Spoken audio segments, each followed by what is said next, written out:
¿De acuerdo? Entonces, lo primero que tenemos que tratar es de contextualizar el problema. Y el problema que tenemos en el paciente crítico es algo que ya data de hace bastantes años. La forma como se ha ido registrando en el curso del tiempo la cantidad de pacientes que van perdiendo función diafragmática, de la prevalencia de la pérdida de fuerza del diafragma puede llegar hasta un 80-85% de los pacientes que ingresan a una unidad de terapia e independientemente de las causas o de la gravedad o de la severidad de la gravedad puede llegar a generar diferente grado de disfunción. Esto también lo vemos acá. Miren, tan pronto como en 5 días, el diafragma va perdiendo pronta y rápidamente masa muscular. Esto lo repetimos en varios estudios, o lo podemos ver en varios estudios, cómo va el diafragma retrocediendo, va disminuyendo su volumen. Y en diferentes escenarios críticos, la manera como va disminuyendo, pero de todos modos sigue siendo una cantidad de pacientes todavía bastante poca. Los mecanismos por los cuales el diafragma va perdiendo fuerza son mecanismos bastante ya conocidos y que todos los solemos traer a consideración cuando tenemos un paciente grave.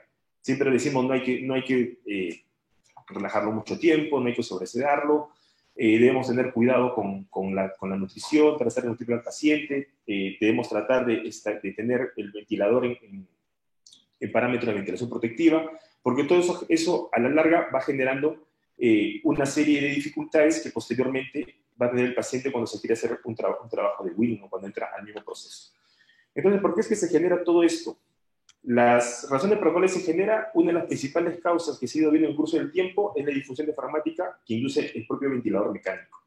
Esto es un estudio bastante antiguo, de más de 10 años, pero que sin embargo siguen trayendo a colación desde esa época la forma como el diafragma va perdiendo fuerza. Esta es una medición de presión transdiafragmática, cómo va perdiendo fuerza cuando el paciente entra en ventilación mecánica. Acá lo podemos ver mejor. Estos son modelos en los cuales el grupo control, que es el de los triángulos negros, no se ve afectado en el tiempo. Sin embargo, los modos mandatorios tienen un importante impacto en cómo va disminuyendo la fuerza. Un grupo control y un grupo en ventilación mecánica. Tan pronto como en 3 días, un diafragma puede comenzar a presentar diferentes grados de disfunción diafragmática. Ustedes, como ven acá, en 3 días, con modos mandatorios, la diferencia es bastante significativa respecto a tenerlo al paciente en modos espontáneos. Tenerlo en modos espontáneos es casi lo mismo que tenerlo al paciente en el grupo control. Y esto es interesante, ¿por qué? Porque a veces nosotros recién empezamos a pensar en el diafragma cuando terminamos la fase aguda y cuando vamos a entrar en el proceso de desconexión del paciente, empezamos a pensar en que podemos estar injuriando el músculo cuando tan prontamente como las primeras 72 horas el músculo ya comienza a ser injuriado. Estos mecanismos que se genera la ventilación mecánica son mecanismos que no solamente el de la ventilación en sí misma, sino otros mecanismos que resultan injuriantes, procesos infecciosos, las mismas drogas, que van a producir trastornos a nivel mitocondrial, pero también van a producir trastornos a nivel de las propias fibras musculares.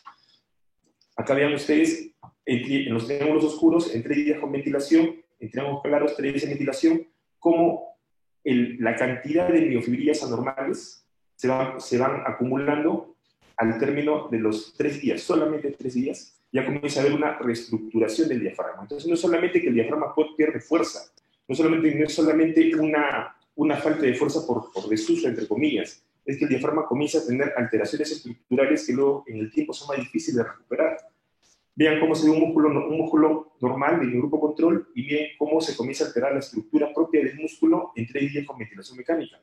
Esta es la evolución de la aparición, de cómo se va presentando las miofibrillas anormales en 3 días con ventilación comparado con otros puntos de control de otros músculos. El diafragma tiene un mecanismo particular, por algún motivo que habría que estudiarlo bastante mejor, por el cual las mismas disfunciones orgánicas, y especialmente los mismos procesos infecciosos, lo inflaman. Es un músculo que suele inflamarse más que el resto. Y eso hace que prontamente, y más aún si es paciente de ventilación mecánica, prontamente pierda fuerza. Entonces los mecanismos de la disfunción diafragmática inducida por ventilador han ido evolucionando en el tiempo. No es solamente una pérdida de fuerza, no es solamente una polineuropatía del paciente crítico, es todo un complejo de de mecanismos fisiopatológicos que van sumando en daño mitocondrial, injuria estructural, reaparición de colágeno, infiltración de miofibrillas anormales, que hacen que el diafragma en el tiempo vaya perdiendo su funcionalidad. Por un lado, pero por otro lado también tenemos de que el mismo paciente puede venir ya con un diafragma disfuncionante. Y eso lo vemos, por ejemplo, en pacientes que sufren de cirrosis, en pacientes que vienen con una enfermedad pulmonar obstructiva crónica, en el cual ya se encuentran trastornos en el mismo músculo diafrónicamente. Y si eso le sumamos mecanismos agudos como fenómenos, como procesos infecciosos, este es un estudio interesante que pone en grupo control pacientes que no tienen infección, en un grupo digo que no tienen infección y los pacientes que tienen infección, y todos tienen una evolución y una evolución de destete relativamente similar, pero la manera como pierde fuerza el grupo que sufre un proceso infeccioso es bastante significativa. Y como le decía, eso en buena parte es porque el músculo propiamente tiene sus mecanismos intrínsecos de poderse inflamar más que el resto de la musculatura del cuerpo. ¿Por qué? Es algo que debemos tratar de entenderlo en el tiempo, pero también podríamos considerarlo un objetivo de manejo en el paciente como una parte más del manejo de las disfunciones, tratar de tener un tipo de sedación o un tipo de pseudoanalgesia que no anule la ventilación, no anule el impulso o la contracción en la inspiración del propio músculo, porque eso, a más paralizar el músculo, más respuesta inflamatoria suele generar. Entonces, los mecanismos que van a producir que un paciente crítico comience a tener alteraciones en el músculo es algo multifactorial. La misma insuficiencia respiratoria, los esfuerzos inapropiados, el paciente que comienza a hacer asincronía, evidente o no evidente, pero que a veces la dejamos pasar, no le damos mucha importancia, o no le damos la solución en forma pronta, todo eso también suma para la disfunción del músculo, la misma ventilación mecánica, por lo que hemos conversado, la sedación, los procesos infecciosos, el proceso de desnutrición aguda que tiene el paciente crítico, que también va a tener impacto, que va a generar al final pérdida de masa muscular, el diafragma va a tender a atrofiarse, y disfunción. Entonces, todos estos mecanismos hacen que el proceso de desconexión del paciente pueda ser un proceso bastante complejo y muchas veces no esperado. A veces pensamos que el paciente, o nos preguntamos por qué es que tal o cual paciente no sale tan fácilmente del ventilador, cuando el proceso de enfermedad probablemente no ha sido tan importante, y muchas veces la respuesta puede estar en las propias cosas a las que no prestamos atención, o inclusive en el propio manejo que hacemos. Entonces, para entrar en cómo podemos entender esto, vamos a ver algunos aspectos anatómicos del diafragma. Tradicionalmente nos han dicho, lo hemos entendido como que el diafragma es una cúpula, ¿no es cierto? Nos han dicho que el diafragma es una cúpula que cuando se contrae baja. Cuando el mundo realmente no es tan así. El diafragma es un músculo que se compone del diafragma derecho y diafragma izquierdo, que tiene una zona costal y una zona crural, y al centro está la zona tendinosa, que es propiamente la zona de inserción del diafragma, que fisiológicamente tienen comportamientos diferentes que responden a la demanda del esfuerzo en forma diferente, la zona crural de la zona costal, y que probablemente en personas sanas, esto no tiene una mayor significancia, pero un paciente que está sufriendo desnutrición, infección, que está postrado con ventilación mecánica y que está echado, la capacidad de poder contraer, de poder reemplazar el músculo ya se va viendo afectado en el sentido de que la zona crural de la zona costal se van a afectar en forma diferente. La forma como vamos de todos modos, que tenemos que conceptualizar que se va a ver el diafragma, vamos a tener la zona del domo, que es la zona de la cúpula diafragmática propiamente, y la zona de inserción sobre la pared costal, que es la zona de aposición. Entonces vamos a hacer un tipo de evaluación sobre la zona del domo y un tipo de evaluación sobre la zona de aposición. Alguna consideración fisiológica que debemos de tener es de que nosotros siempre consideramos o hemos pensado de que el diafragma es un músculo que desciende. Es un músculo que baja porque habitualmente lo vemos así y probablemente en la respiración pasiva sea muy así. Pero sin embargo, lo que nosotros estamos viendo es de que el músculo, cuando el diafragma se contrae, un punto de apoyo para la contracción es la zona del tendón. Entonces, en buena parte no es solamente que el diafragma baja, sino también el diafragma sube, apoyándose sobre la zona tendinosa que está en la zona alta del domo. Bajo esta perspectiva, lo que nosotros tenemos es que cuando el paciente hace una respiración tranquila, vemos de que el diafragma da la impresión que desciende. Pero cuando el paciente comienza a hacer una respiración forzada, la base, el diámetro inferior de la caja torácica se amplía, porque el diafragma lo que realmente hace es un descenso, pero a la vez hace un aplanamiento. Y ese aplanamiento genera de que este diámetro se termine aumentando. Entonces, ¿qué significa? De que el diafragma baja, pero no baja como una cúpula, baja aplanándose. Y eso va a generar algunos problemas que después vamos a poder comentar, porque en la medición vamos a ver que el aplanamiento que hace no es simétrico entre la zona crural y la zona costal. Eso lo podemos ver mejor acá, cuando el paciente inspira. Miren que el diafragma baja, pero también tiende a aplanarse, no baja conservando su forma, baja aplanándose. Y eso hace que el diámetro antero-posterior también aumente. Toda la base de la caja torácica termina aumentando, porque lo que le interesa al diafragma es que darle volumen al pulmón, que el pulmón pueda tener un adecuado ingreso de volumen, y eso es lo que debemos tratar de conseguir o de evaluar cuando queremos evaluar la función diafragmática.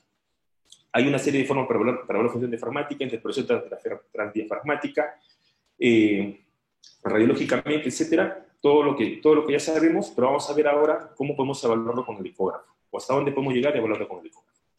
Básicamente, la forma como vamos a evaluar el diafragma con el ecógrafo es tratando de ver el desplazamiento del domo diafragmático, y eso lo vamos a trabajar con un traductor convexo preferentemente, o tratando de ver cómo el diafragma engruesa en la zona de posición. Acá esto es fácil de ver. Vemos que cuando el paciente inspira, el músculo se desplaza hacia abajo, ¿no es cierto? Pero cuando el paciente inspira, miren cómo el músculo se engruesa. Eso es lo que tratamos de evaluar, ¿de acuerdo? Esto nos da un indicativo de que una apreciación de que el músculo está contrayéndose, y eso nos da una apreciación que el músculo está desplazándose. Muy bien. La forma como nosotros evaluamos el músculo no es nada nuevo. Las técnicas de evaluación están descritas en este documento del ATS del 2002, hace más de 15 años, de que podemos evaluar el desplazamiento del domo diafragmático colocando el traductor en la línea media axilar por un corte coronal y visualizar cómo el diafragma se desplaza hacia abajo. Esa es una forma. Y la otra, que está más estandarizada, es tratar de colocar el diafragma en la línea media clavicular, usar la ventana hepática que nos sirva para poder transmitir el sonido y poder ver el diafragma y tratar de medirlo luego en modo M, como lo vamos a ver ahora. Entonces, ¿cómo evaluamos el desplazamiento? El desplazamiento lo evaluamos, como ya está indicado acá, en este consenso de hace bastantes años, y tratamos de visualizar primero colocando el traductor en la línea media axilar. Y lo que vamos a ver va a ser este movimiento. Este movimiento es el que nos interesa ver. ¿De acuerdo? Cuando lo vemos, pero ya vamos viendo desde ahí que tenemos dos problemas para visualizar. Uno, que las costillas lo van a tapar, y dos, los artefactos que van a generar acá el pulmón en el ángulo costodiafragmático va a tapar toda la zona de la cúpula. Entonces, en buena parte nosotros vamos a poder visualizar el diafragma al comienzo, cuando el paciente está expirando, lo podríamos ver, pero cuando el paciente inspira y el pulmón ingresa o desciende sobre el abdomen, el artefacto que genera sobre la cúpula no nos permite ver exactamente hasta dónde se podría desplazar. Ese es un problema. A veces tratamos de obviar ese problema, o para poderlo visualizar mejor, porque las costillas nos tapan, angulamos el traductor. Y esa angulación ya no nos da el desplazamiento del domo, lo que estamos viendo es el desplazamiento lateral del diafragma. Es algo que debemos tener en cuenta para no cometer errores en la medición. La otra forma de medir el diafragma, y que es la que está cada vez más consensuada, mejor utilizada, es colocando el traductor en la línea media clavicular. Colocamos el traductor en la línea media clavicular, usamos la ventana del hígado para poder visualizar la parte posterior, y reconocemos el diafragma como esa zona hiperecogénica. ¿De acuerdo? Y lo que vamos a hacer ahí, una vez que hemos visualizado la zona hiperecogénica, va a ser tirar un modo M, y en ese modo M, cada vez que el paciente inspire, el diafragma va a subir, se va a acercar, y cuando expire, se va a alejar el traductor y nos va a pintar esta imagen en el modo M. Entonces, lo que vamos a medir acá va a ser la altura de lo que se llega a elevar esta línea hiperecogénica, que nos va a traducir básicamente el desplazamiento de la excursión que va a ser esta porción del diafragma. Y algunas cosas más podemos sacarle también cuánto tiempo toma la inspiración, y si podemos sacar cuánto tiempo toma la inspiración, podemos también inclusive calcular la velocidad de contracción del diafragma. Eso por un lado. Todo eso lo podemos medir acá.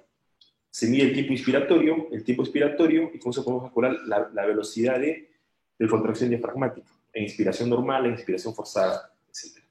Los puntos de corte y los valores, que es el otro problema con el diafragma, es que varían. varían por talla, varían por área de superficie corporal, varían por sexo, varían por posición. Entonces, tratar de estandarizar valores ahí ya se nos comienza a poner bastante complicado. Habría que tratar de ver los valores en el paciente, si lo queremos ver con fines de evaluación diafragmática, comparar los valores en los pacientes en las mismas posiciones, o tomar los valores referenciales de cúbito cuando el paciente lo queremos valorar para una posibilidad de un proceso de huida. La respiración pasiva habitualmente, ustedes, cualquiera que estemos respirando de forma tranquila, vamos a hacer un desplazamiento de 1.5 a 2 centímetros. En promedio vamos por 1, más o menos, ¿de acuerdo? O por 1.5 digo. Habitualmente nadie ventila haciendo un desplazamiento de menos de 1 centímetro. Pero cuando hacemos una inspiración forzada, prácticamente podemos hacer unas 3 o hasta 4 veces más el desplazamiento del diafragma de una respiración pasiva. ¿Está bien? O podemos llevar el desplazamiento hasta 6, 7 centímetros. El engrosamiento diafragmático. El engrosamiento diafragmático lo vemos con un traductor lineal, viéndolo insonando en la zona de la zona de posición sobre la caja torácica, que es esta parte de acá. Vamos a colocar el traductor en esta zona de posición. Vamos a identificar 3 capas, ¿de acuerdo? Una capa va a ser la línea pleural, el otro va a ser la línea del peritoneo que se suma al glison, y eso es lo que vemos que nos da estas imágenes hiperepogénicas. Y lo que vamos a visualizar va a ser cómo el diafragma se engruesa cuando el paciente inspira. ¿De acuerdo? Habitualmente en la medición, últimamente los estudios están midiendo no solamente la zona hipoecoica, sino del punto medio de la línea de la capa pleural al punto medio de la capa peritoneal. Y ahí hacen, porque lo que se calcula básicamente es la variación en la contracción. Esto ya se vio que tiene un buen correlato funcional en laboratorio de fisiología. Conforme va aumentando el índice de contracción diafragmática, va mejorando el Tmax y va mejorando también las variables de espirometría. Eso ya está bastante estudiado, y lo que se trató de calcular fue propiamente un índice que pudiera ser más o menos homogéneo. Se calcula el grosor inspiratorio menos el expiratorio, se divide entre el grosor expiratorio y se multiplica por 100 para tratar de expresarlo en porcentaje.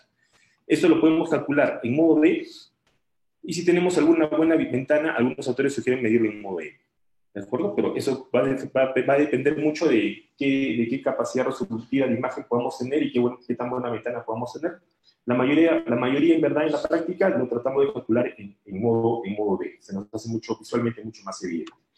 Y debemos tener cuidado porque hay algunos autores que han publicado artículos en que no hacen una relación porcentual, sino solamente una relación de grosor expiratorio sobre inspiratorio. Entonces hay que tener cuidado porque son valores que a veces pueden resultar parecidos, pero debemos considerar la diferencia en el índice que están usando. Y sobre el grosor y el engrosamiento también hay una serie de valores que van a variar. Van a variar también el engrosamiento mismo del músculo, varía con la posición, varía con la zona, si es costal o plural, varía si es hombre, si es mujer, varía con la talla, o sea, va a variar todo eso como para poder tratar de darle un valor estándar establecido. Entonces, todo esto, ¿qué aplicaciones clínicas tiene? Primero, para lo que nos puede servir es para tratar de valorar la función. Si nosotros queremos valorar la función del diafragma, lo más grosero va a ser lo más evidente. Si tenemos un paciente con una parálisis unilateral, una parálisis bilateral, la valoración del diafragma va a ser bastante buena. Si lo queremos ver en modo B, lo que nosotros vamos a ver que el diafragma no se desplaza nada, no hay ningún desplazamiento. Y si lo ponemos en modo M, lo que nosotros deberíamos esperar es que cuando el paciente inspira, esta línea de modo M aumente, trepe, ¿no es cierto? En un diafragma paralizado, en una respiración normal, prácticamente la curva corre plana, pero cuando el paciente tiene un diafragma paralizado, esta curva, en lugar de subir, en lugar de acercarse, como el diafragma está paralizado y solamente ejerce un efecto pasivo sobre las presiones de la caja torácica, los músculos intercostales actúan y más bien el diafragma, en lugar de bajar, sube. En lugar de acercarse, se aleja. Y por eso es que tenemos esta imagen de un movimiento paradojal del diafragma. Este movimiento paradojal es el que, a buena vista, nosotros vemos que el diafragma no se desplaza, y cuando ponemos el modo M vemos que hace esa línea paradojal y ya nos aproxima bastante bien a un diagnóstico de una parálisis. Pero siempre hay que tratar de hacerlo con una inspiración forzada para que sea lo más evidente posible. Esto también ya, como ven, viene descrito desde más de 15 años y sigue todavía siendo una forma de diagnóstico bastante práctica. Y para tratar de medir la parálisis por el engrosamiento, tratando de ver el engrosamiento, lo único que uno hace es tratar de visualizar si es que hay alteración entre la inspiración y la expiración. Acá vemos que el diafragma engruesa cuando inspira, y acá vemos que el diafragma no hace. Podemos ver que el paciente está inspirando y expirando por el movimiento que está haciendo aquel hígado, y sin embargo el diafragma no hace ningún movimiento de engrosamiento. Entonces, es una forma de poderlo ver, pero la forma que está recomendada, está validada, es básicamente en modo M. Y esto nos puede servir para describir algunos escenarios críticos. Si nosotros vamos a hacer una evaluación entre pacientes que, si ya los podemos llevar a escenarios más complejos, especialmente en pacientes que están con un winning difícil, un winning fácil, o exitoso, digo, ya podemos sacar algunas cosas. Por ejemplo, este fue un estudio que hicimos hace un tiempo. Nosotros tenemos acá un paciente que tiene un desplazamiento adecuado y un paciente que no desplaza nada. Y lo que hicimos no fue buscar un índice predictivo, sino solamente tratar de describir cómo era el diafragma en esos dos grupos. En el grupo que salía de ventilador y el grupo que no salía de ventilador, con características clínicas más o menos similares. Y como ven, veíamos una marcada diferencia. El grupo que conseguía salir de ventilador desplazaba la zona pleural más de 2 centímetros, la zona costal más de 2 centímetros. Mientras que el grupo que no salía de ventilador no llegaba a desplazar ni 1 centímetro, ni para uno ni otro lado, en inspiración forzada en prueba de tubuente. ¿De acuerdo? Y en lo que respectaba a engrosamiento, también era evidente la diferencia. El grupo que no salía de ventilador apenas podía engrosar un 16%, mientras que el grupo que sí salía de ventilador a inspiración forzada podía engrosar hasta un 55%. Lo cual, de todos modos, si lo comparamos con la contracción habitual de la persona sana, sigue siendo baja. Porque una persona sana puede llegar a engrosar hasta más de 100, 120, 150% de grosor de su diafragma. Cualquiera de nosotros. Ellos ya de por sí, aunque tengan un destete exitoso, ya tenían cierto grado de déficit respecto a lo que probablemente pudo haber sido su basal. Inicialmente considerábamos un criterio de disfunción, que el paciente desplazara menos de 2 centímetros o que engrosara menos de 20%. Pero con el tiempo esto ha ido cambiando, básicamente considerando los puntos de corte que se han comenzado a trabajar para tener destete exitoso, destete fusto como valor predictivo. Por eso es que en esta revisión del año pasado lo que sugieren es considerar un diafragma que disfunciona si a la inspiración forzada no consigue desplazar más de 14 milímetros y la fracción de contracción no consigue superar el 36%. Pero como le digo, esto es básicamente extrapolado de los valores que se tiene de índices predictivos. Ahora bien, el querer usar el diafragma como un predictivo para el winning es una cosa un poco más compleja. Hay varios estudios que se han ido sumando. Estos son los 4, creo yo, más representativos que por mucho tiempo han estado. 2 evaluaban desplazamiento, 2 evaluaban engrosamiento. De los 2 que evaluaban desplazamiento, uno propiamente trataba de evaluar la ejecución diafragmática en modo M, y este trataba de evaluar el desplazamiento de las estructuras de las vísceras sólidas, o el desplazamiento del hilio esplénico, o el desplazamiento de un vaso porta en el lado derecho. Lo cual ya de por sí termina dándonos algunas atingencias que lo comentamos después. Y el otro sí evaluaba el engrosamiento. Cuando hablamos de desplazamiento, este es un estudio de bastantes años atrás, ya de 2004, en que consideraba, o él encontraba, mejor dicho, un buen punto de corte para el desplazamiento, para que uno pueda tener alguna predictividad de éxito, que el paciente pudiese desplazar 1.1 centímetros, 11 milímetros. Era un corte que hallaba de acuerdo a su análisis estadístico con su curva de Rock, que era la mejor asociación que tenía con el grupo que salía. Y por ahí han ido corriendo casi todos los estudios. Este es un estudio de hace 2 años en que también evalúan con otras variables predictivas, y lo que encuentran es básicamente lo mismo, 1.1 centímetros como un valor que se asocia a éxito. ¿De acuerdo? Como un valor que se asocia a éxito. Sin embargo, cuando uno lleva al campo clínico no siempre funciona así. Uno de los problemas que tienen estos estudios es que solamente evalúan el diafragma derecho. Y lo que asumimos para evaluar solamente el diafragma derecho es de que el diafragma izquierdo está tan igual como el derecho. ¿No es cierto? O sea, que no se genera una disfunción completamente independiente y que evaluando uno podría ser compensatorio para el otro. Este estudio resulta también interesante porque lo que hacen es evaluar cómo se comporta el diafragma en el tiempo.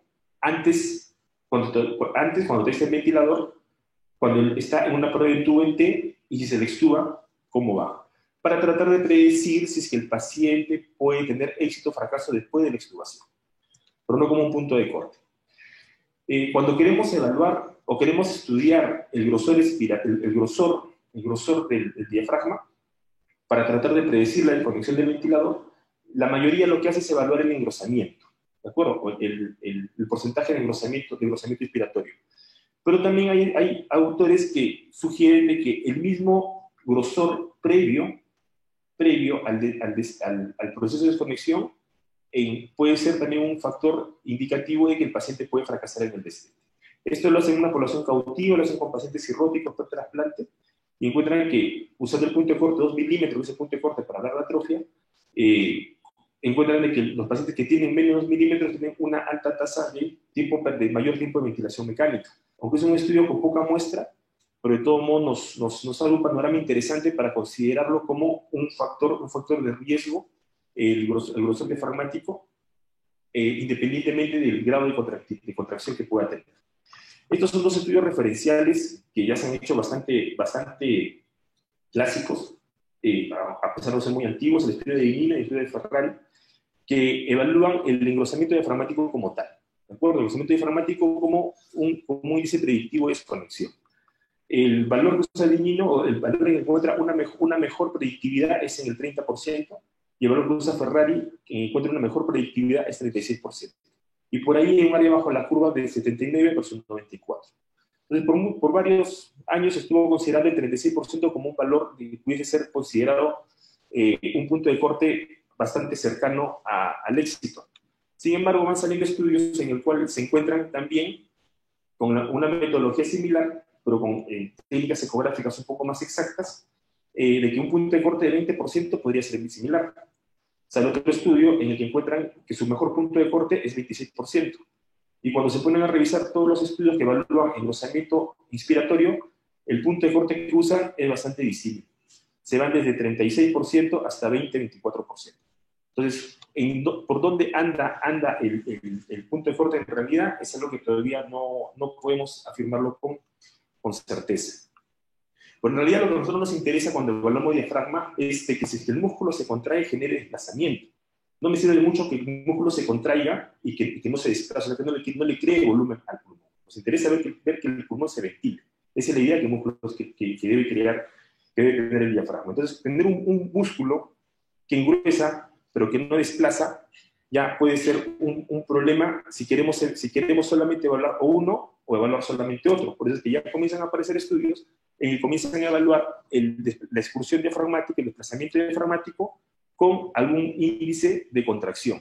Curiosamente, este estudio que evalúa ambos, que no hace un cálculo de cuánto contribuye uno u otro al éxito o al fracaso, encuentra que una mejor respuesta que el engrosamiento inspiratorio es al grosor del diafragma en inspiración forzada. O sea, no hace un cálculo de la variación, como así lo hace, pero su mejor indicador, el que más significancia estadística tiene y el que mejor rendimiento diagnóstico le da, es el grosor al momento de la inspiración, o al final de la inspiración. De todo eso sale un metaanálisis este año, en el que cuando uno dice excursión diafragmática, fracción de engrosamiento diafragmático, bueno, pues aparentemente la curva no está tan mala y uno puede tratar de aproximar algún grado de utilidad en la práctica clínica. Sin embargo, cuando uno comienza a ver los detalles de todo esto, es una tabla de desplazamiento y engrosamiento de los índices de heterogeneidad que son bastante variados. Tenemos hasta más de 80% de algún análisis estadístico con índice de heterogeneidad bastante alto. Por eso es que los autores terminan concluyendo de que a pesar de las limitaciones mencionadas anteriormente, los resultados tienen una heterogeneidad demasiado alta y significativa, que es difícil poder extrapolar un valor que pudiera ser aplicable a la práctica clínica. Y más bien lo que sí dice, contrariamente a todo a lo que uno quiere, es que los valores que tenemos más bien no se van a predecir la reintubación dentro de las 48 horas. Es decir, nosotros andamos buscando un valor para poder extubar un paciente, y lo que estamos encontrando son los valores para saber que la extubación va a fracasar, ¿no? Y creo que mucho en la medicina corre por ahí. Cuando nos ponemos a ver un poco de esto, entonces ya caemos en el cuidado de ver algunas controversias que vemos que se nos va generando en el campo. Una de ellas es que tenemos que pensar, cuando el diafragma no se desplaza, es por qué no se desplaza. Una de las razones por las cuales no se puede desplazar puede que sea porque realmente el diafragma está mal. Tiene un fracaso primario. El músculo hecho por neuropatía, se inflamó, lo que quieran, y el diafragma no se está desplazando bien. ¿De acuerdo? Pero también debemos pensar en causas secundarias. El músculo también puede fracasar porque hay una falla de bomba, porque hay un trastorno electrolítico de fondo que no está corregido, no está diagnosticado. El músculo puede fracasar porque hay otras causas que generan que estando bien el diafragma no se desplace. Por ejemplo, el diafragma, para que se pueda desplazar adecuadamente, necesita que el pulmón tenga una elasticidad lo suficientemente adecuada como para que cuando baje el pulmón se ventile. Pero si el pulmón propio no puede ventilarse, por mucho que tenga un buen diafragma, no voy a ver que desplace. ¿De acuerdo? Y probablemente el diafragma no está tan mal. Lo que pasa es que el pulmón no está teniendo una adecuada elasticidad que pueda responder al esfuerzo que está haciendo el diafragma. Y por otro lado, debemos considerar aquellos factores intraabdominales que por mucho que el músculo quiera desplazarse, no se desplaza.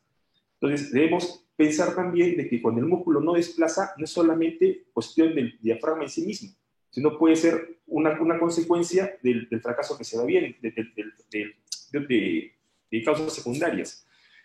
La otra cosa que debemos tratar de ver, porque lo vemos con bastante frecuencia, es la calidad de la contracción. Eso tampoco lo vemos. En los pacientes en ventilación mecánica muchas veces vamos a ver que hay una asincronía entre la contracción que se hace, y eso lo vemos luego en la curva del ventilador, especialmente cuando vemos que hay asincronía con el ventilador, entre las zonas jugulares y las zonas costales muchas veces. Este es el diafragma que todos queremos, un diafragma que tiene un buen desplazamiento, tiene una buena sincronía. Este es un diafragma que tiene un buen desplazamiento, aproximadamente bueno, pero con una mala sincronía. Si se dan cuenta, se mueve como haciendo temblores, subiendo y bajando. Este es un diafragma que tiene un mal desplazamiento, no se desplaza casi nada, pero tiene una buena sincronía. ¿No es cierto?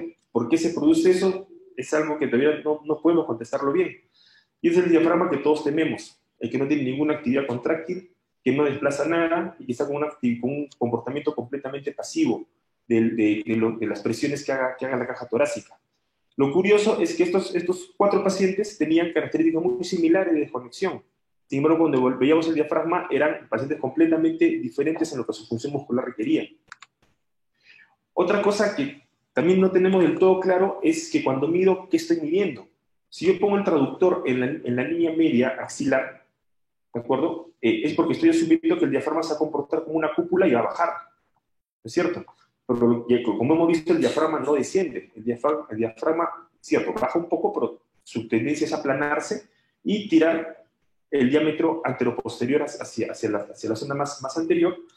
Y lo que genera es que cuando yo pongo el traductor en una línea media axilar, en lugar de tener un desplazamiento o medir, o yo creer que estoy midiendo que este punto está descendiendo, estoy midiendo probablemente otra cosa, porque este punto se va a ir hacia adelante, especialmente en inspiración forzada, que es la que vamos a evaluar.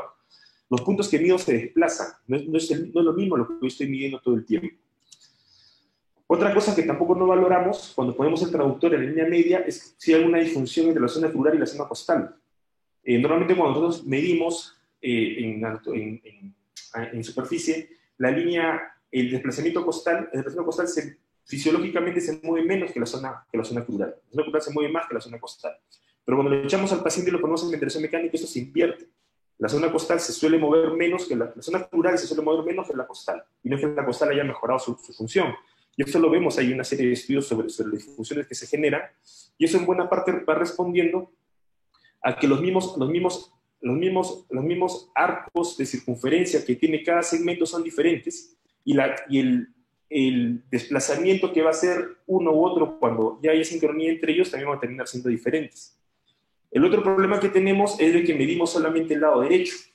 Eso por cuestiones técnicas, porque a pesar de que el signo de la cortina me va a terminar tapando el domo del diafragma, en el lado izquierdo es más inespecífico, porque para que yo pueda visualizar una imagen siquiera parecida a esta, tengo que poner el traductor en la línea axilar posterior, más atrás, para donde pueda visualizar el vaso. Ese es un problema. la mayoría de estudios solamente evalúan el lado derecho, inclusive evaluando solo contracción. Evaluando solamente engrosamiento, sin ese desplazamiento, se evalúa sobre todo el lado derecho. Si lo que quiero es medir el modo M, lo que yo voy a tratar, y lo que quiero es ver el desplazamiento del domo, yo debería tratar de medir este desplazamiento. Pero cuando pongo el traductor sobre esta zona, lo que no estoy midiendo este desplazamiento, estoy midiendo este desplazamiento. Y si lo pongo acá, muy atrás, solamente voy a medir la zona crural. ¿De acuerdo? Entonces, eso también ya nos va generando un problema, porque debería tratar de colocar el traductor lo más directamente posible al domo, lo más perpendicular posible, para tratar de evaluar el lado izquierdo. El lado derecho, el lado derecho, el domo. Y si quiero ver el lado izquierdo, ya no voy a poder visualizar el diafragma bien, porque acá yo tengo la ventana del hígado y acá tengo el ángulo, el colon, tengo el estómago, y ya no tengo cómo visualizar. Y si quiero irme más atrás, más atrás, más atrás, para que este efecto de ventana que me hace el hígado me lo haga el vaso, entonces termino midiendo otra cosa. Yo no estoy midiendo en el lado izquierdo lo mismo que estoy midiendo en el lado derecho. Cuando queremos ver el engrosamiento, también tenemos nuestros problemas. Nosotros nos preguntamos por qué no engresa el diafragma, que tengo un diafragma que engresa bien, que tengo un diafragma que no engresa nada, y tenemos que pensarlo igual. No engresa porque es un fracaso muscular, no engresa porque hay una causa que está generando que el diafragma no engrese, pero también tengo que pensar cuando engresa, también porque sí engresa.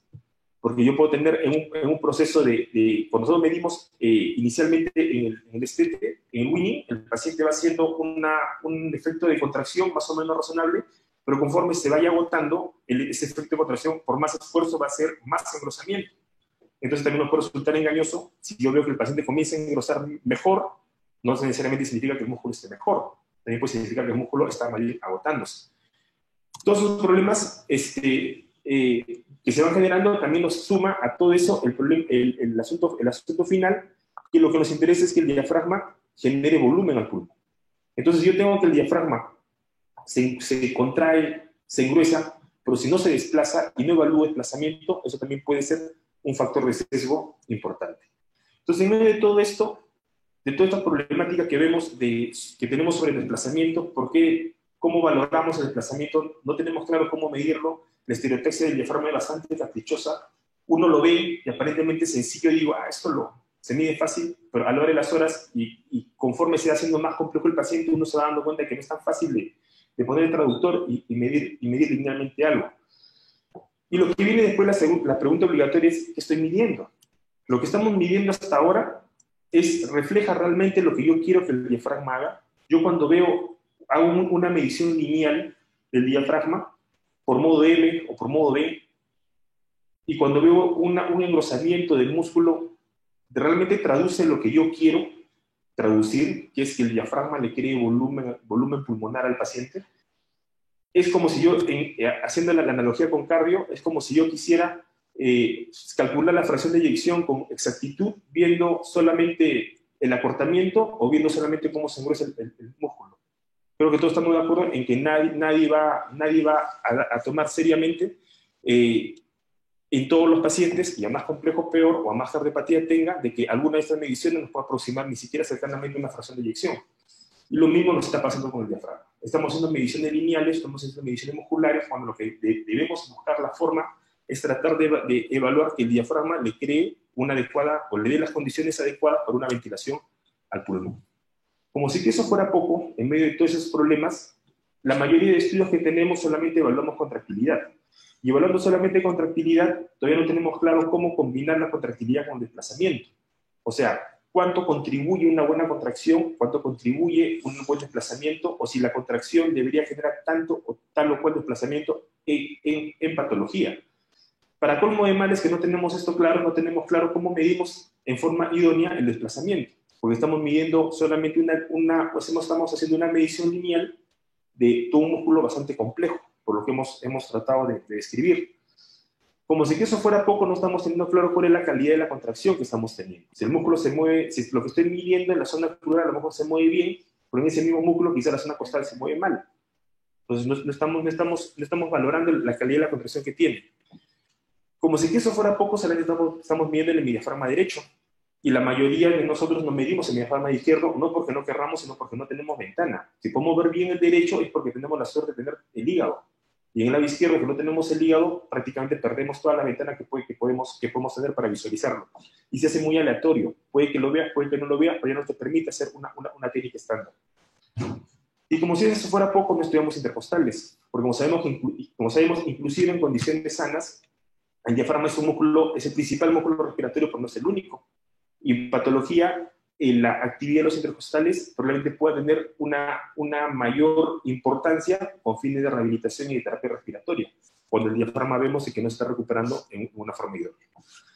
Y como si eso fuera poco, cuando tenemos un paciente en un proceso de desconexión de ventilación mecánica, querer atribuirle al diafragma un poder predictivo absoluto también nos resulta bastante desproporcionado, porque el paciente puede no salir de máquina porque tiene un problema cardíaco, porque tiene un problema de parénquima pulmonar, porque tiene un problema pleural no resuelto, o porque realmente tiene un problema en el músculo. Entonces, todas esas cosas que no las entendemos y que no sabemos cómo se relacionan unas con otras y cómo funciona alguna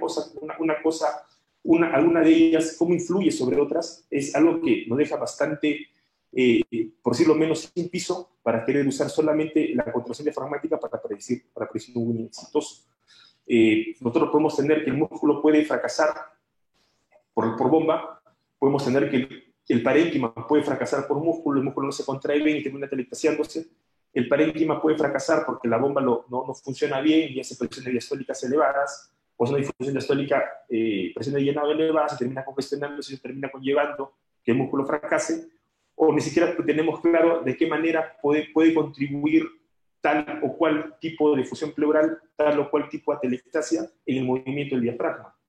O sea, todas esas cosas que no tenemos claras es la que en la práctica clínica veamos de que muchas de las cosas que se publican no pueden ser reproducidas y en buena parte puedan ser hasta desproporcionadamente valoradas. Entonces, por eso es que salen estudios como este, que es una revisión en la que participa el doctor Volpicelli, Pilar Barón, el doctor Mayo, en la que van considerando el winning como un proceso y cómo podemos comenzar a usar la valoración ecográfica en ese proceso y qué aplicación podemos darle en ese proceso.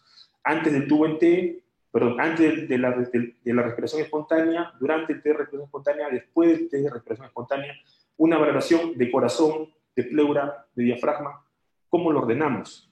Cuando lo vamos ordenando así es porque estamos entendiendo mejor la fisiopatología del proceso, especialmente de un winning difícil.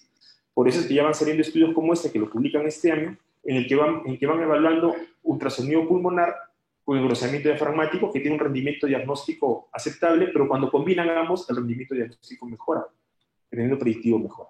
Y creo que en buena parte ese va a ser el camino, tratar de entender mejor el diafragma, tratar de valorarlo, de entenderlo mejor, tratar de buscar una manera de poder compensar la contracción con el desplazamiento y ver qué rol juega eso en medio de todo el proceso del paciente y poderle dar una aplicación clínica real. De alguna forma el diafragma es como la espada del rey Arturo. Todos lo vemos, ahí está clavada en la piedra, pero no hay quien la saque.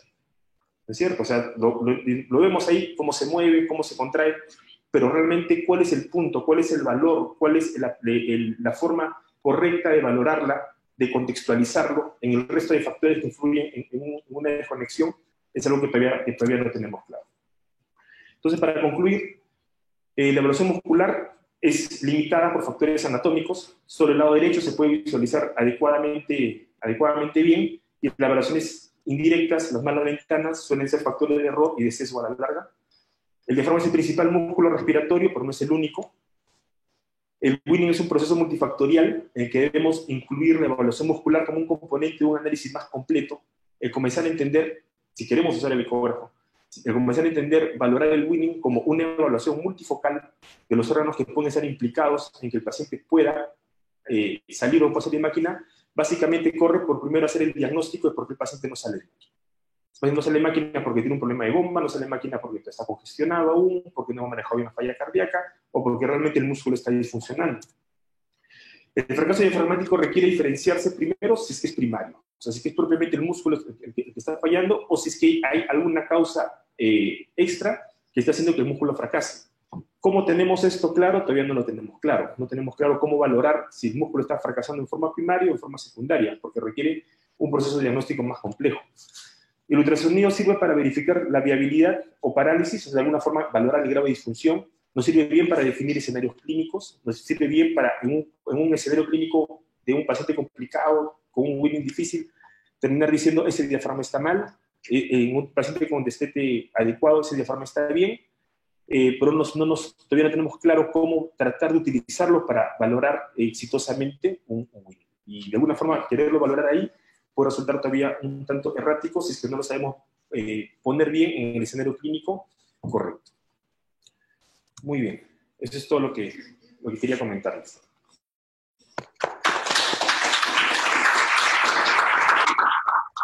Muy bien, Salim. Bueno, pues te agradecemos mucho tu conferencia, tu extraordinaria conferencia.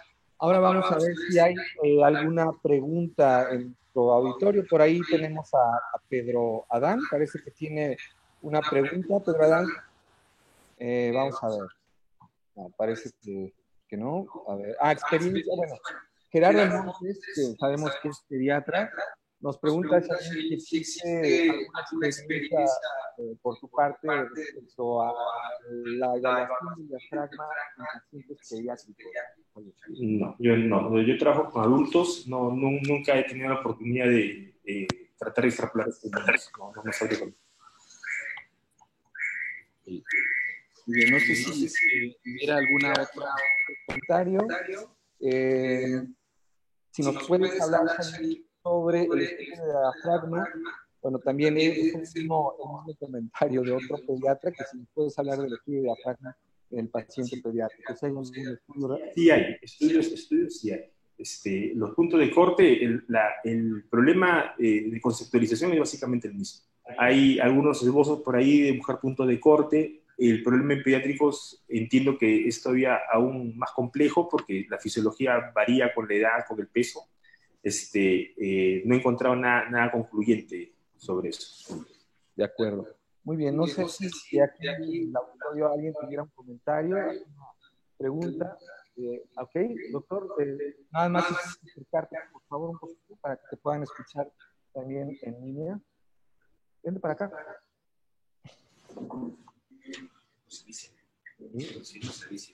Ok. ¿Cómo te llamas tú? Ok, vente para acá. ¿Qué pregunta le vas a hacer al doctor?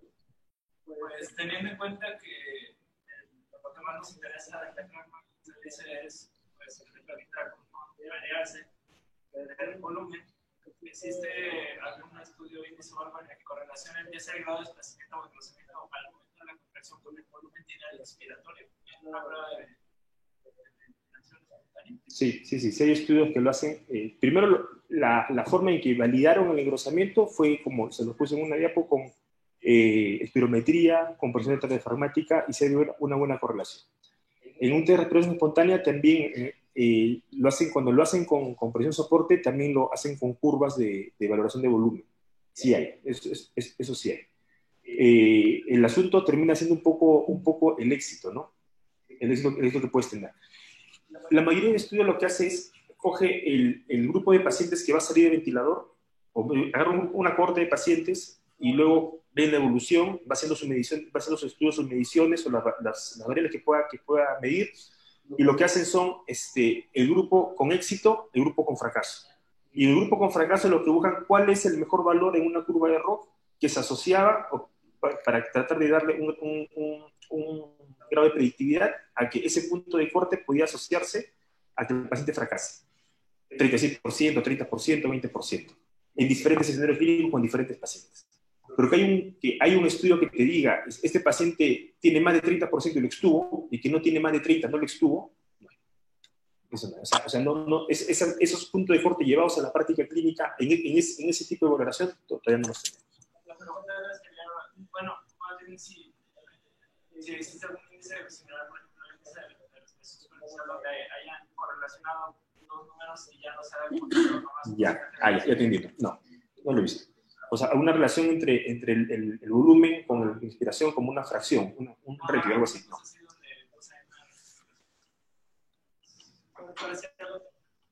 Sí, entiendo, pero no lo he visto eso. Hay algunos estudios que han corrido diferentes niveles de presión soporte con desplazamiento diafragmático, pidieron trabajo respiratorio, pidieron volumen generado Y curiosamente son de algunos de los detractores del desplazamiento, de discusión enfermática, porque ellos dicen, llevo las 5, 10, 15, 20 presiones de soporte en una prueba de ventilación espontánea y es el mismo, la misma situación. O sea, no cambia significativamente en comparación, ¿no? Cuando tú ves a la nueva, no cambia. Y eso está bien interesante, porque dicen, no necesariamente discusión enfermática significa más volumetría. La discusión que hacen ellos es, pues no estamos midiendo ni el trabajo de los músculos intercostales, no estamos midiendo el trabajo de accesorios, no estamos midiendo un montón de cosas y dicen, probablemente en pacientes que vas a meter a presión soporte, o sea, tomar un tipo de deporte, discusión enfermática, probablemente sirva de mucho trabajo este escenario. Igual ellos midieron contracción diafragmática utilizando velocidad de conducción de frenos, varias mediciones para ver cuál se relacionaba con la situación de velocidad. Luego, no, de antemano sabes que vas a dar 20 personas soporte, te dan cada más popularidad, pero que eso se haya relacionado a situaciones enfermáticas más enfermáticas, presión soporte, que son fisiológicamente parecían que vamos a los pacientes a la realidad. Entonces, están interesantes. Sigue habiendo. Y ahí el mismo ventilador es un sesgo. El mismo ventilador. El hecho que ya lo miras en presión soporte es un sesgo. Nada más en relación a eso, Shalim, fíjate que había revisado precisamente que la discusión diafragmática sí no es un marcador, tratando de relacionarlo con la presión soporte. No tiene ninguna relación, pero sí le dan peso a la fracción de acortamiento. Que dicen que si la fracción de acortamiento entre menos presión soporte tenga, el diafragma en teoría, y si lo han hecho algunos estudios, sí contrae más. Sí le dan peso a la fracción de acortamiento en el winning de manera progresiva, disminuyendo la presión soporte. Discusión diafragmática definitivamente en un paciente con ventilación espontánea, lo que he revisado hasta el momento es que no tendría mayor validez. Curiosamente, hace 4 o 5 meses se me ha revisado el chest, donde ellos toman el índice de expulsión tiempo para el paciente ventilado. Y por ahí sacan un valor también, bueno, habrá que revisarlo, pero sigue siendo discutible. ¿Y qué no va? Claro. Sí. El escenario creo que para mí es claro. Una cosa es evaluar el diafragma en un paciente que no está conectado a ventilación mecánica, que tiene su utilidad, desde luego, por parálisis diafragmática, parálisis diafragmática, o disfunción diafragmática ya de entrada, ¿sí? Viviendo la exclusión, o en aquel escenario en el cual el paciente tiene ya atrofia diafragmática. Eso es parte estática y ya la parte dinámica, que es mucho más compleja, ¿no? Pero me gustaría que nos dieras en este momento algún concepto con el que nosotros nos pudiéramos quedar que nos sea de utilidad. Me gustaría que me digas que es correcto, quizás interpretando que usas tú la fracción de acortamiento diafragmático con nuestra progresiva de presión soporte. ¿El soporte es válido o nos quedamos en la línea? Para la cosa que tenemos ahora, lo primero que decías, yo más bien lo pensaría un poco al revés. En lugar de decir de que la excursión no me pega significativamente, yo más bien diría, ¿qué estoy midiendo? Porque fisiológicamente, fisiopatológicamente, la excursión me tiene que pegar. ¿Sí? O sea, si yo tengo un diafragma que se contrae lento y no se mueve, yo no tengo por qué esperar que ese paciente salga. ¿Cierto? Entonces, ¿por qué cuando lo pongo con 5, 10, 20 soportes, lo pongo sin nada, lo mido y no me tiene impacto? Entonces, probablemente lo que estoy midiendo no me está traduciendo lo que quiero preguntarme, o lo que quiero contestarme, o no está traduciendo fisiológicamente lo que mido, lo que quiero saber. Y como le decía, como le ponía el ejemplo de cardio, si yo veo que seguro es el músculo, el músculo del ventrículo izquierdo, y decir que por eso tiene una fracción de eyección idónea, o buena o mala, probablemente no me va a dar mucho. Y creo que con el diafragma está pasando en buena parte lo mismo. No estamos midiendo las cosas lo que estamos midiendo, mejor dicho, no traduce lo que queremos contestarnos. Y no nos traduce, menos todavía nos traduce cómo está realmente el paciente o cómo podría estar el paciente, que es algo más complejo todavía. Ahora, sobre lo segundo que me decías, sí es cierto. O sea, si tú me dices un punto de corte para predecir winning, yo no recomendaría ninguno. Ahorita como estamos, todavía no. Porque en un escenario puede funcionar, en un escenario puede no funcionar, en otro sí, en otro no. Y querer tomar decisiones a resultados todavía un poco extrapolables, puede ser poco acelerado. Lo que sí nos queda claro al menos como yo lo entiendo claro, es para poder describir en qué escenario estoy. O sea, si es que estoy con un paciente que no sale de ventilador y le pongo el traductor y veo de que ese diafragma no se está contrayendo bien, no se está pasando bien, sí me debe orientar a ponerme a pensar por qué no se mueve, por qué no se está moviendo, porque está fallando la bomba, porque es una causa primaria, porque es una causa secundaria. Tratar de optimizar eso y tratar de ver si con eso puedo recuperar más músculo. Si con eso no puedo recuperar músculo, entonces lo puedo usar como un seguimiento, lo puedo usar estas valoraciones para hacer un seguimiento de la recuperación del músculo con la terapia respiratoria. En ese contexto, yo creo que es donde mejor nos cae actualmente el diafragma. No en un punto, no un corte transversal, sino en un seguimiento de recuperación de músculo o de valoración y diagnóstico de disfunción. Ahí sí, para si el músculo no se contrae bien, no se desplaza, está disfuncionando, ahí sí, los cortes creo que están bastante buenos y ahí sí encuentras un buen impacto y una buena correlación con el escenario clínico en que lo estás estudiando. Y para hacer el seguimiento en la terapia. Pero para el otro, para querer usar como predictivo, todavía no. Ok, muchas gracias. Mira, hay dos preguntas muy similares de nuestro auditorio, de Axel Guzmán y de Carlos Orellana. El primero dice, existen estudios sobre evaluación del diafragma en modos que permiten respiraciones espontáneas como el APRV, y el doctor Carlos pregunta algo similar. ¿Hay diferencias entre los modos ventilatorios más avanzados como APRV con respecto a los otros modos asistidos en cuanto a las mediciones a través del ultrasonido diafragmático? Modos avanzados no lo he visto. Sí hay, con los modos tradicionales, sí, eso se ha podido ver que sí hay diferencia. Un paciente que está en modos completamente controlados, la contracción se va perdiendo en el curso del tiempo, independientemente de que esté con sedación o no. ¿De acuerdo? O sea, sabemos que ese tipo de ventilación ya no lo usamos. En el modo asistido, en el que al paciente se le deja gatillar, también en el curso del tiempo va perdiendo esta capacidad de contracción del músculo. A diferencia de cuando lo pones en ventilación espontánea con soporte. Por ahí, en esos modos, sí, el diafragma como que queda un poco más libre de contraerse y con eso sí se nota la diferencia. Pero en modos avanzados no he tenido oportunidad de verlo. Ok, bueno, no sé si hubiera otra pregunta por parte del auditorio. En línea parece que es todo. Y en Facebook, pues tampoco, no hay más preguntas, hay muchos saludos, pero ya no hay más preguntas. No sé si aquí hubiera otro final, algún comentario de nuestros colegas. Nada por acá, ¿todo bien? Ok, bueno, pues no hay nada más para agregar. Shalim, te agradecemos mucho. No sé si quisieras concluir algo ya como punto final para todos los que nos están escuchando en Latinoamérica. Hay mucha gente de Perú ahorita. Y te mandan desde luego muchos saludos. No sé si quisieras decir nuestras últimas palabras antes de cerrar el webinar, Shalim. Las últimas palabras son siempre difíciles de decir. Bueno, sí, como siempre lo hemos comentado, ¿no? La ecografía es una herramienta útil, pero tenemos que saberla aterrizar, ¿no? La ecografía sirve, pero no sirve para todo. Y tenemos que saberla aterrizar. A veces entusiasmarnos con una herramienta ecográfica nos puede llevar a tomar decisiones equivocadas. Debemos ir siguiendo en el tiempo y siempre pensar en que si lo que estamos midiendo es lo que realmente está pasando, sea la evaluación ecográfica que sea.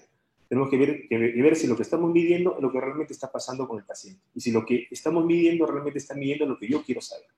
Bajo ese contexto, el diafragma es una herramienta que creo yo en el tiempo, si la podemos medir mejor y la podemos contextualizar mejor y podemos hacer estudios primero en grupos pequeños y luego más grandes que nos permitan tener un valor externo más importante, nos va a dar muy buenas noticias. Pero en el tiempo, para los 6, 7 años que están pasando de estudios diafragmáticos, porque no tenemos más con esto, el quererlo poner como en muchos aspectos como una nueva herramienta, como la panacea para poder tomar decisiones en pacientes en ventilación, me parece que todavía es bastante arriesgado.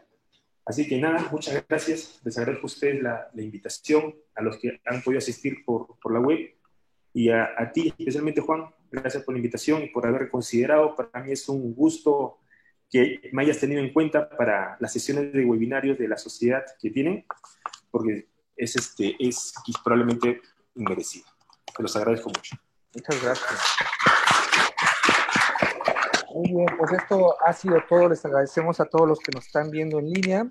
Esto ha sido un webinario de la Asociación Mexicana de Ultrasonografía Clínica de Urgencias con su unidad de entrenamiento internacional en la ciudad de Guadalajara. Muchas gracias a todos por acompañarnos. Les recuerdo que esta sesión estará grabada y permanecerá en nuestro sitio de la Asociación Mexicana de Ultrasonografía Clínica y Urgencias para ser visualizada en cualquier momento.